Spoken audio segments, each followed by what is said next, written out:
बनास नदी की जब भी बात होती है तो बजरी खनन माफिया और ऐसी भी चीजें आती हैं। हाँ सर। इसके बारे में बताएं।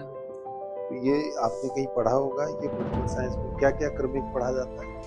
आईपीएल में कोई बदलाव जो आप सुझाव देना चाहते हैं, अगर आपसे पूछा जाए कि आईपीएल में आप ये बदलाव करना चाहेंगे? चलिए, ये जो नदी है बनास वाली नदी है, और ईआरसीपी जो प्रोजेक्ट राजस्थान में चल रहा है, इनमें कुछ आपस में संबंध है?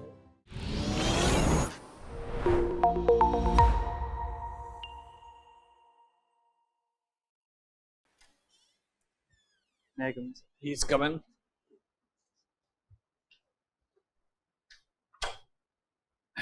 आइए बैठिए।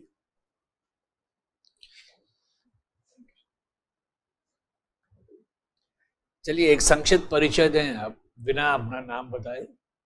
सर मैं टोंक जिले से बिलोंग करता हूँ। मैंने 10वीं सरस्वती विद्या मंदिर निवाई से किया और उसके बाद 12वीं मैथमेटिक्स से राहुल शिक्षण संस्थान से किए सर। उसके बाद मैंने सर बीएससी महाराजा महाविद्यालय से करने के बाद बीएड किए सर, और उसके बाद मैं अभी पॉलिटिकल साइंस से मैं कर रहा हूँ सर। टोंक जिले से हैं? हाँ सर। इंटरेस्टिंग जिला है इन द सेंस, राजस्थान में जितनी भी रियासतें थी पहले, ये राजपूतों की थी, हिंदू महाराजाओं की थी। टोंक में ऐसा नहीं है। हाँ सर, पहली मुस्लिम ऐसा क्यों है? सर पहली मुस्लिम रियासत है एक तो टोंक, और टोंक में मुस्लिम मतलब टोंक शहर में मुस्लिम बहुसंख्यक है सर।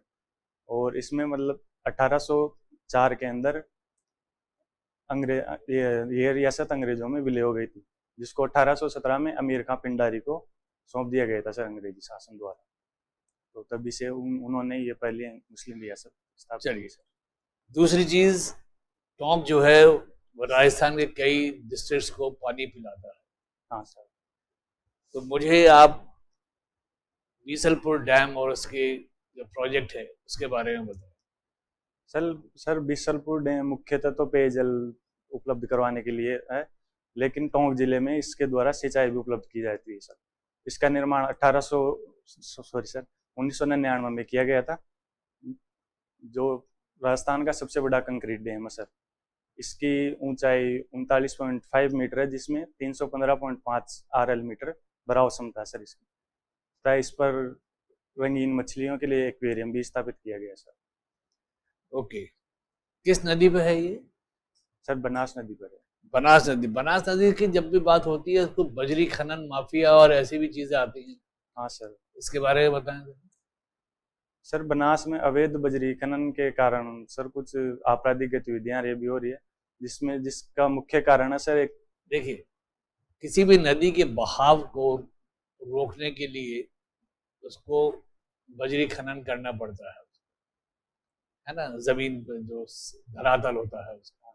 तो अगर कोई ऑटोमेटिकली मतलब खनन कर रहा है उसका, तो सरकार को क्यों परेशानी होनी चाहिए?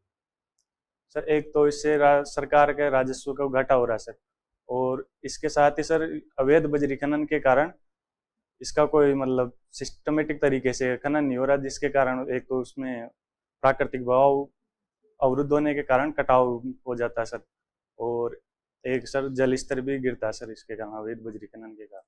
चलिए, ये जो नदी है बनास वाली नदी है, और ईआरसीपी जो प्रोजेक्ट राजस्थान में चल रहा है, हाँ सर, इनमें कुछ आपस में संबंध है?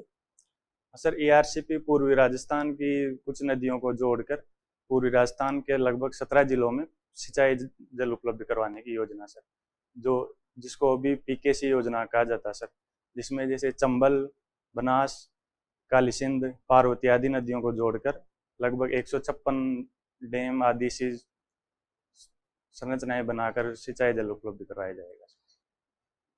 ईआरसीपी प्रोजेक्ट की बड़ी तारीफ आती है अखबारों में। मेरा आखिरी क्वेश्चन आपसे ये है, इसके कारण कई सारी प्रॉब्लम्स भी जनरेट होंगी। जब कोई प्रोजेक्ट बनता है तो जनता के सामने खाली अच्छी बातें रखी है, और जो थोड़ी प्रॉब्लम वाला एरिया होता है वो ज्यादा नहीं चर्चा होती है। क्या क्या प्रॉब्लम हो सकती है इससे?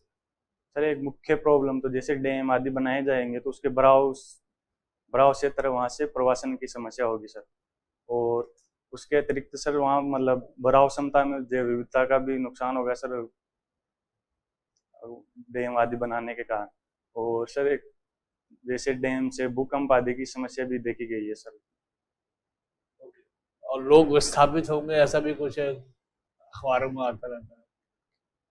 हाँ सर, विस्थापित होंगे ना, उसमें मतलब भराव क्षमता में जो भी गाँव आदि आ रहे हैं तो उनको विस्थापित किया जाएगा, तो एक प्रॉपर ढंग से उनको विस्थापित किया जाना चाहिए सर। सर आपने बीएससी किया और उसके बाद में ये पॉलिटिकल साइंस, हाँ तो सर। क्या ये साइंस शब्द देख करके लिया है सब्जेक्ट? तो नहीं क्या होता है पॉलिटिकल साइंस? साइंस का अर्थ क्या है? सर, साइंस का पॉलिटिकल साइंस में भी जैसे साइंस के अंदर एक सिस्टमेटिक ढंग से अध्ययन किया जाता है चीज़ों का, उसी तरह साइंस में भी विभिन्न सिद्धांत आते हैं तो उनका एक सिस्टमेटिक तरीके से अध्ययन किया जाता है। इसलिए अभी आप पॉलिटिकल साइंस एमए प्रीवियस में है या फाइनल में? सर फाइनल में वो एग्जाम हो गई सर। तो ये आपने कहीं पढ़ा होगा, ये पॉलिटिकल साइंस में क्या क्या क्रमिक पढ़ा जाता है? विषयों को कैसे क्रमिक रूप से, कौन कौन से ऐसे टॉपिक है या विषय है जो पॉलिटिकल साइंस में पढ़ते हो? पॉलिटिकल साइंस में एक तो जैसे सर कॉन्स्टिट्यूशन पढ़ते हैं, हम्म, और इसके अलावा विभिन्न विचारधाराएं और दार्शनिक को भी पढ़ाया जाता है सर, और इसके साथ इंटरनेशनल मेरा पॉलिटिक्स। सब्जेक्ट से एक ही सवाल है, व्यवहारवाद और उत्तर व्यवहारवाद में क्या अंतर है? एक सॉरी सर, अभी सोच नहीं पा। आप नहीं सोच पा रहे। आज का दिवस किसको समर्पित है? आज दिन जो है, आज का कोई महत्वपूर्ण दिवस है आज? सॉरी सर, अच्छा, ये आपको पता नहीं। अभी भारत और पाकिस्तान के बीच में तनातनी जो भी चल रही है, कभी कभी एक आध अखबार में शब्द निकल के आता है सॉफ्ट पावर। ये क्या होता है soft power? Soft power sir एक देश के द्वारा दूसरे देश में जैसे वहाँ के लोगों के अंदर एक सॉफ्ट पावर विकसित की जाती है, जिससे वो देश के अपने हितों की पूर्ति की जा सके सर। उस दूसरे देश की मतलब जो भी वहाँ की रणनीति आदि वो अपने देश के। अच्छा अच्छा अच्छा। आपके टोंक में ये अरबी फारसी शोध संस्थान भी है? हाँ सर, टोंक शहर में। यहाँ तो कोई पढ़ता ही नहीं अरबी, और इस इंस्टीट्यूट का रहने का क्या औचित्य है, कुछ बता सकते हैं? सर पढ़ते हैं ना, वैसे कम मात्रा में पढ़ते हैं, पर अभी भी है सर कुछ लोगों की रुचि तो। अच्छा, आपके वहाँ बिसलपुर बांध में जो पानी आता है वो बनास से आता है? हाँ सर। ये बनास नदी आती कहाँ से है और कितने जिलों से गुजरती है? बनास नदी सर राजसमंद से उद्गमित होती है सर। ठीक है। और राजसमंद के बाद में सर चित्तौड़गढ़, भीलवाड़ा। चित्तौड़ जाती है ये? हाँ सर, जाती है सर। राजसमंद से भीलवाड़ा, चित्तौड़गढ़, उसके बाद में सर टोंक, सवाई माधोपुर होते हुए फिर सर चंबल में विलीन हो जाती है। अच्छा, इधर आ जाती है। अच्छा, कितने शहरों को पानी पिला रहे हैं आप बिसलपुर से? सर एग्जैक्ट संख्या तो ध्यान नहीं है, नाम बता सकता हूँ सर। हाँ। जैसे टोंक, हाँ। जयपुर, हाँ। नागौर, एक दौसा, हाँ। अजमेर, और यही है सर। आपने बीएड भी कर रखा है? हाँ सर। कंप्लीट हो गया बीएड आपका? हाँ सर। शिक्षा मनोविज्ञान पढ़ा होगा इसमें? हाँ सर, पढ़ा। अच्छा, लर्निंग के सिद्धांत किसने दिए थे? अधिगम। अधिगम, वही प्याजे का जान नाम हाँ सुना? सर, प्याजे का क्या था उसका? संज्ञानात्मक बुद्धि का सिद्धांत दिया। क्या कहते हैं वो? वेरी गुड, बहुत बढ़िया। उसके अंदर सर संज्ञानात्मक बुद्धि को चार स्तर में विभाजित किया सर, जिसमें एक तो संवेदी पेशी, अमूर्त सक्रियात्मक, मूर्त सक्रियात्मक, ठीक है, और सर चौथा याद। तो अपन पढ़ाई करते ही किस में जाके स्टोर हो जाता है? सॉरी सर, अपन जो पढ़ते हैं वो किस में जाके स्टोर हो जाता है? सर स्मृति में होता है, संवेदी स्मृति में जाता है पहले तो, फिर चयनात्मक अवधान के बाद में अल्पकालिक स्मृति में, और फिर दीर्घकालिक स्मृति में। अब लास्ट सवाल, अपने राजस्थान की विधानसभा में कितने सदस्य हैं? 200 सदस्य। ठीक सर। ये आपने अपनी जो ग्रेजुएशन करी है वो महाराजा कॉलेज से करी है? हाँ सर। इसके सामने महारानी कॉलेज भी है। हाँ सर।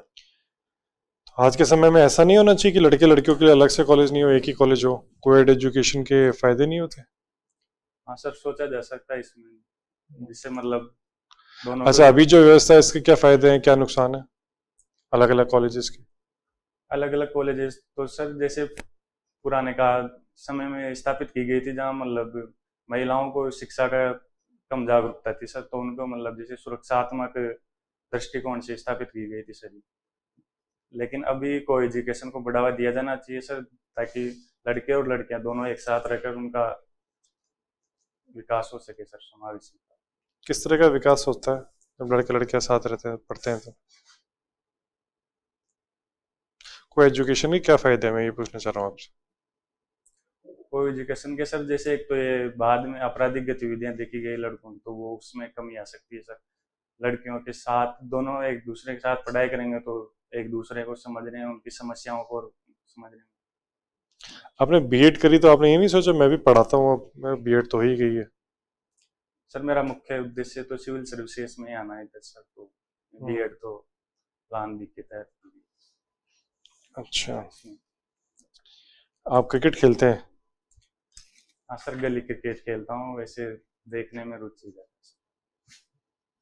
कभी कभार खेल लेता हूँ। आईपीएल में कोई बदलाव जो आप सुझाव देना चाहते हैं, अगर आपसे पूछा जाए कि आईपीएल में आप ये बदलाव करना चाहेंगे?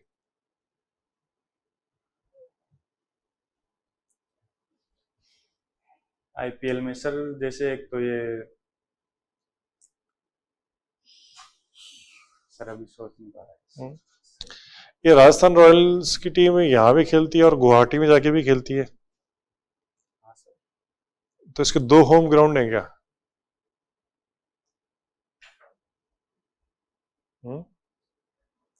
सॉरी सर, पता नहीं। अभी कौन कप्तान है राजस्थान रॉयल्स की टीम का? संजू सैमसन। संजू सैमसन है। हाँ, वैसे तो संजू सैमसन है, पर वो चोटिल हो जाने के कारण सर रियान पराग को बनाया।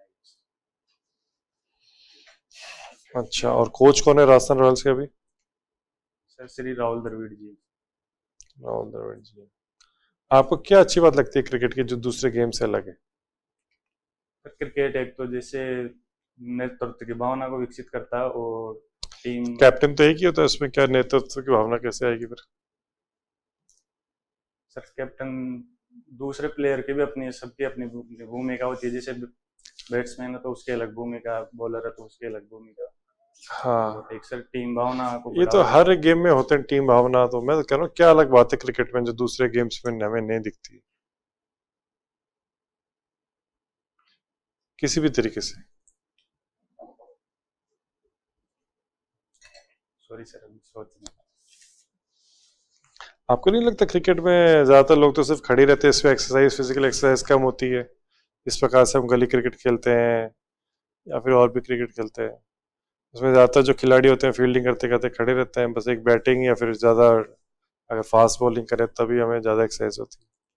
सर फील्डिंग के टाइम भी होती है सर एक्सरसाइज, जैसे जब भी बॉल। लेकिन अगर दूसरे गेम से कंपेयर करें, जैसे बास्केटबॉल हो गया, फुटबॉल हो गया, तो उसमें बहुत ज्यादा अच्छी एक्सरसाइज होती है। उसमें पैसा भी खर्च कम होता है, इसमें बैट लाओ, विकेट्स लाओ, बॉल लाओ, फिर अगर लेदर बॉल से खेल रहे हो तो सेफ्टी गियर्स लाओ, बड़ा ग्राउंड लाओ, पिच बनाओ। फुटबॉल में तो सिर्फ फुटबॉल लाओ और मैदान पे आ जाओ। तो ऐसे नहीं है, हमें क्रिकेट को थोड़ा जितना पॉपुलर है उतना नहीं होना चाहिए, दूसरे गेम्स को हमें बढ़ावा देना चाहिए। सर सब गेम का अलग अलग तरीका है सर, हमें ऐसे स्पेसिफिक गेम को वो नहीं करना चाहिए सर, क्रिकेट के साथ दूसरे गेम को बढ़ावा देना चाहिए सर, और ऐसा नहीं हो कि क्रिकेट को पीछे रख के फिर दूसरे गेम को बढ़ावा नहीं, मैंने आपको इतने पॉइंट्स बताए, क्रिकेट की इतनी वो है बातें ऐसी कि जो दूसरे गेम्स से ज़्यादा बेहतर है, तो होना चाहिए, तो पॉलिसी में दूसरे गेम्स को हमें बढ़ावा देना चाहिए। हाँ सर, देना चाहिए क्रिकेट बढ़ावा। ओलंपिक्स में क्रिकेट होता है क्या? सर T20 क्रिकेट को भी शामिल किया गया सर 2026 वाले। 2026 ओलंपिक्स में? सर 2028 हम्म, अब आने वाले ओलंपिक में क्रिकेट को शामिल किया गया है? श्योर हो आप? हाँ सर, हाँ सर। तो फिर तो आप ये कह रहे हो कि हमें एक गोल्ड मेडल आने की संभावना है 2028 का ओलंपिक्स में? हाँ सर, संभावना तो जैसे टीम जिस प्रकार की टीम है तो। अच्छा, कहाँ होगा 2028 का ओलंपिक्स? सर यूएसए में। यूएसए में। ठीक है, थैंक यू सर। अभी सर सजेस्ट कर रहे थे कि महारानी कॉलेज और महाराजा कॉलेज को एक साथ मिला के कोएड कर देना चाहिए, हाँ सर। है ना। तो किसी हद तक सही भी है कि अल्टीमेटली लड़कियों को लड़कों से कॉम्पीट करना है और लड़कों को लड़कियों से कॉम्पीट करना है। तो जब तक साथ साथ नहीं पढ़ेंगे तो कंपटीशन में उतना वो नहीं रहेगा। पर इसके बाद में ये फिर एक नैतिक प्रॉब्लम भी आनी शुरू हो जाएगी, जिसको भले ही से कानूनी का वो मिल गई हो। लिव इन रिलेशनशिप के बारे में आपका क्या मानना? सर लिव इन रिलेशनशिप, इससे तो बढ़ावा मिलेगा उसको।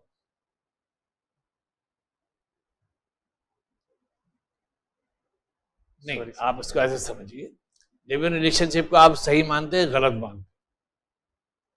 सर सही है वैसे तो। सही है। हाँ सर।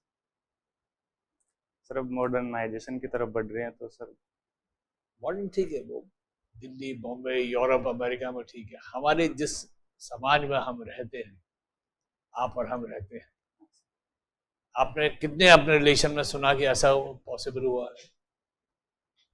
नहीं सुना होगा। अभी भी हमारा समाज एक्सेप्ट नहीं करेगा। हाँ सर अभी एक्सेप्ट नहीं कर रहे हैं सर, पर जैसे कानूनी प्रोटेक्शन मिलेगा तो सर हो सकता है आगे। चलिए, थैंक यू, आपका इंटरव्यू पूरा हुआ, आप जा सकते हैं। Thank you.